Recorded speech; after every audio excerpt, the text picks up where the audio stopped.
शेळ्या हाकल्या. विशाल. Hello.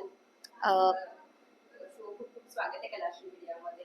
Big बॉसच्या घरात जाऊन आल्यानंतर कोणत्या कोणत्या सवयी तुझ्या बदलल्यात असं तुला वाटतंय?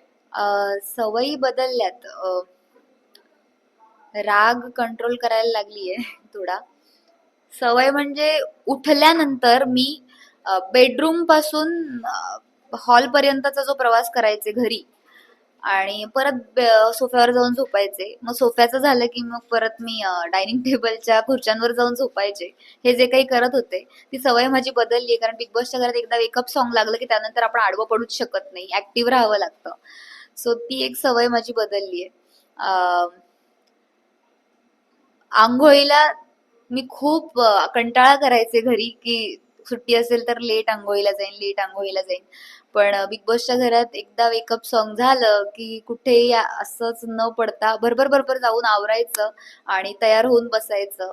ही एक सवय माझी बदलली आहे. मी अंड बाहेर खातच नव्हते, अजिबात खात नव्हते. अंड हा प्रकारच आवडायचा नाही मला. पण तिकडे जाऊन जसं ब्रॉन्झ यायला लागलं राशन, तसं अंड्याची किंमत जास्त कळायला लागली, ताकद कमी व्हायला लागली अंगातली, मग ते अंडी खायला लागली. ही एक सवय माझी बदलली. आणि मी सांगते ते कोणासाठी लागू होतात. आगीतून फुफाट्यात, म्हणजे एका प्रॉब्लेम मधून लगेच उगाच दुसऱ्या प्रॉब्लेम मध्ये घुसणं. रुचिताच असेल कदाचित, कारण एक मॅटर संपला नाही तोपर्यंत बिचारी दुसऱ्या ह्याच्यात अडकायची, कारण काहीतरी बोलून जायची आणि नेमकं तिलाच पकडायचे सगळे. ओके.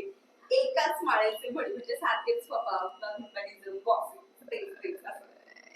मी आमच्या काट्यालाच देईन कदाचित एका माळेचे म्हणी, कारण आम्ही सगळेच सेम होतो. फन तर फन, एका टाइमला फनच करायची, एका टाइमला सगळे रडतच बसायचे, एका टाइमला एंटरटेनमेंट आणि काही चालायचं आमचं आणि भांडायचं.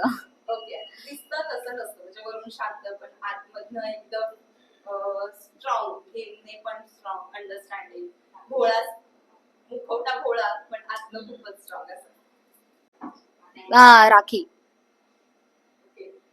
नाचता येईना अंगण वाकडं, स्वतःची चूक असेल पण दुसऱ्यावर टाकलायचं की माझी नाही आहे ही चूक, तुझीच आहे किंवा काय असं, किंवा चिडचिड करणं चूक असणार. मला स्वतःलाच देते मी. ओके. उंटावरून शेळ्या हाकल्या. विशाल. ओके.